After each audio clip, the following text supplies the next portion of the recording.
Eh bien bonjour, bonsoir, j'espère que vous allez bien, c'est Flo. Aujourd'hui on se retrouve pour parler du chapitre 276 de Block, pour faire la review du chapitre qui s'intitule Le Dernier. Avant que cette vidéo ne démarre, je vous rappelle, si vous voulez me soutenir sur les prochaines vidéos, n'oubliez pas de vous abonner à la chaîne et donc c'est parti. Malheureusement on a une petite info, c'est que le prochain chapitre il sortira dans 2 semaines, on aura une pause malheureusement de ce chapitre là. Il faudra attendre 2 semaines et c'est vrai que c'est pour le coup vraiment très dommage parce que vu les premiers spoilers qu'on avait vus, donc avec la vidéo précédente, ce chapitre était vraiment hyper intéressant, vraiment très hypant, il donnait vraiment trop envie de voir la suite.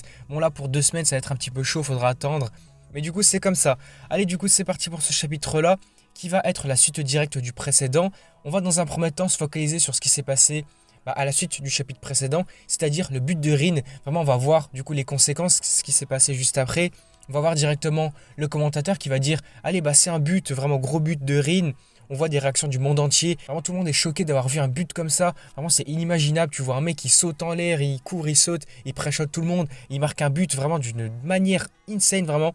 C'est peut-être le meilleur but du Blue Hawk, je ne sais pas. Mais en tout cas, c'est vraiment incroyable. Donc, on voit ici le score, c'est 2 partout. À la fois pour le PSG, donc pour le Bastard Chain, évidemment, égalisation. Et surtout, là, ce qu'il faut se dire, c'est que le prochain but, ça sera le dernier, évidemment. Donc, il y aura la finalisation de ce match-là. Qui va gagner selon vous? Est-ce que c'est le PSG, le Bastard Chain? Franchement, j'en sais rien, j'en ai aucune idée. On est à l'abri de rien du tout. On ne sait pas du tout ce qui pourrait se passer. Et carrément, même pour revenir sur Rin, là, sur ce but-là, on a le commentateur qui va dire là, c'est un but, donc c'est le numéro 1 du Blue Hawk, Hitoshi Rin. Carrément, même si le commentateur dit que Rin est le numéro 1, vraiment, c'est une dinguerie.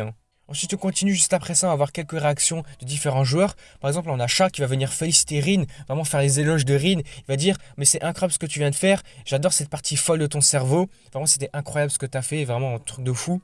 À la suite de ça, on a également Shilo qui va se ramener et dire bon, c'est vrai que j'aime pas trop ta personnalité, etc. Avec tes cils comme ça. Non, il se fout de lui, c'est hyper drôle. Mais c'est vrai qu'il doit admettre que son tir, c'était vraiment de l'art, c'était vraiment une dinguerie. Il peut pas le nier. Il est obligé de dire mais ok, c'était incroyable. Mais bon, pour le coup, on voit quand même qu'il met pas son ego de côté. Il va dire bon, écoute, Charles, qui est le plus fou entre lui et moi? N'hésite pas à passer le ballon à la personne qui, selon toi, va changer le monde. Donc en gros, il lui donne la liberté de faire la passe à qui il veut, tant que selon lui, la personne est le mieux placée. On continue après ça, on va se focaliser un peu plus cette fois-ci sur Isagi qui va, on va dire, avoir une grosse réflexion sur ce qui vient de se passer. Il va se dire, mais attends, mais est-ce que j'ai fait quelque chose de mauvais en fait? Est-ce qu'il a mal réagi? Mais pourtant, pas vraiment en fait, il a agi de la meilleure des manières. On va le voir ici sur quelques pages, il va se remémorer toutes les actions qui se sont passées, tout vraiment ce qui s'est déroulé avec les différents joueurs. Par exemple, il va se dire, Kunigami, il a réagi comme ça, donc moi j'ai dû réagir en conséquence. Également avec Shido, il s'est passé ça, donc moi j'ai bien réagi. Également avec Kaiser aussi. La passe de Charles, il a vraiment tout analysé et selon lui, même selon moi en fait tout simplement, il avait réagi de la meilleure des manières, il ne pouvait pas agir dans de meilleures conditions. Et même à la fin, quand il est arrivé sur Rin, il s'est projeté on va dire sur lui, et même Rin il a fait quelque chose qu'il ne pensait même pas. C'est vraiment au tout dernier moment que Rin est passé outre la réflexion d'Isagi, son pré-shot on va dire, son analyse trop poussée avec sa métavision. C'est à partir de là que Rin vraiment l'a déjoué, l'a surpassé, forcément. Donc on sait déjà que Rin de toute façon était meilleur que Isagi. Mais c'est vrai que là, il l'a complètement écrasé. Et même ce qui est d'autant plus choquant, c'est que quand Rin a fait tout ça, à la fin de toute cette action, il a eu une réaction un petit peu étrange. Donc selon Isagi, il s'est dit ah mais ça fait vraiment du bien cette sensation, c'était vraiment super cool, incroyable. Mais c'est vrai que là, Isagi se dit en fait c'est la même sensation, la même passion, la même envie, motivation qu'il avait eu quand il entrait au Blue Lock. Et on se rappelle aussi, c'était vraiment cette motivation, cette envie qui a fait en sorte que Isagi a évolué, cette passion qui l'a permis de se dépasser toujours, d'avancer. Et là, pour le coup, il se dit que Rin, mais attends, mais c'est complètement fou. Le talent de Rin, en fait, n'a commencé à s'éveiller que maintenant. Là, il se rend compte qu'en fait, il n'était qu'un support, qu'une sorte de tremplin pour l'éveil de Rin. C'est-à-dire que depuis le début du bloc, Rin y jouait son niveau normal. Peut-être que, ok, il s'est surpassé à certains moments, mais il s'est pas autant surpassé que par exemple l'a fait Isagi ou d'autres joueurs.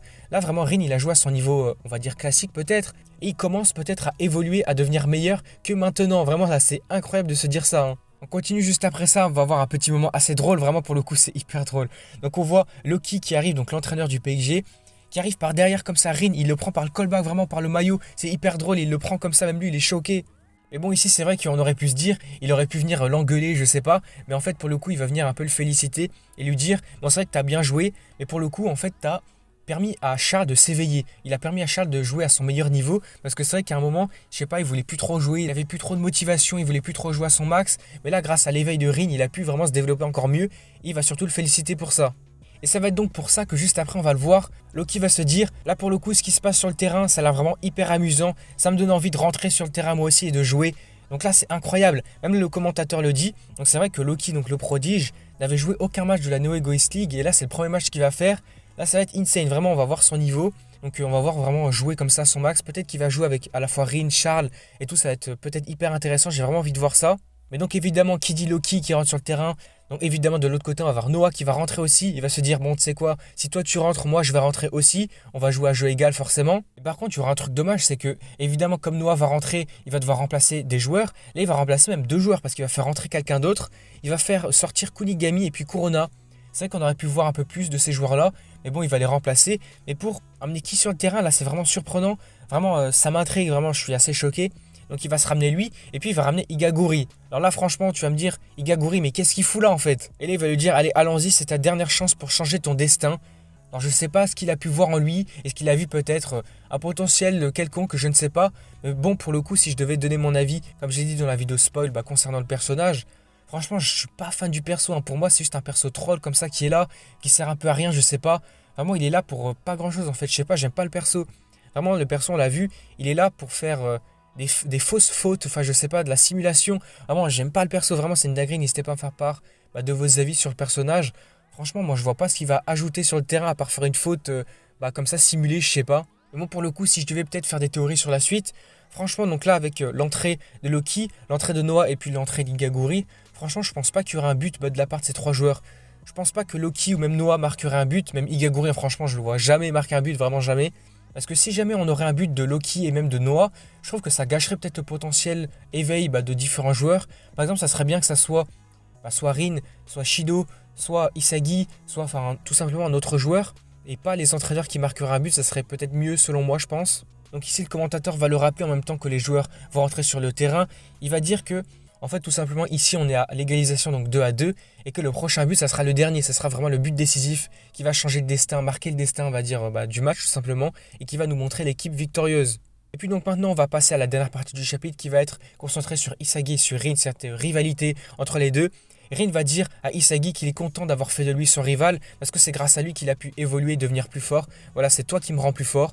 Et donc il va dire, donc maintenant Isagi, si toi tu veux devenir meilleur, venir me surpasser, tu as le devoir de me tuer jusqu'à ce que je meure. Donc vraiment, c'est un duel à mort tout simplement qu'il lui lance. Et là, Isagi va lui dire, dans sa tête, il va pas le dire directement, il va dire, ne sois pas trop prétentieux avec moi, ne prends pas de haut, parce que c'est moi qui vais te prendre le but de la victoire. En gros, Isagi est vraiment remotivé, on le voit avec ses dernières pages, avec toute une aura autour de lui. Les yeux blancs montrés comme il est avec le flow, vraiment c'est une grosse dinguerie. Isagi est plus remotivé que jamais pour peut-être, je sais pas s'il va mettre le dernier but, le but de la victoire, peut-être le voler à Rin, je sais pas du tout. Vraiment là on est dans le flou, on sait pas ce qui pourrait se passer. Vraiment d'un côté on pourra avoir la victoire du PSG comme la victoire du Bayern München, franchement je sais pas ce qui pourrait se passer. En tout cas le chapitre va s'arrêter là. Vraiment je suis trop hypé pour la suite, j'ai trop envie de voir ce qui pourrait se passer. Déjà avec l'entrée de Loki, l'entrée de Noah, avec la remotivation de Isagi et puis de Rin, leur rivalité à son max. Vraiment, c'est une dinguerie. Vraiment, j'ai trop hâte de voir ça. Du coup, dans 2 semaines, comme je l'ai dit en début de vidéo, il y a une pause, donc il faudra attendre 2 semaines pour le chapitre 277. Du coup, voilà, on s'arrête là pour cette vidéo. Si elle vous a plu, n'hésitez pas à liker, à commenter, à partager comme d'habitude. N'hésitez pas également à vous abonner à la chaîne pour soutenir ces prochaines vidéos. Et du coup, moi, je vous dis à la prochaine.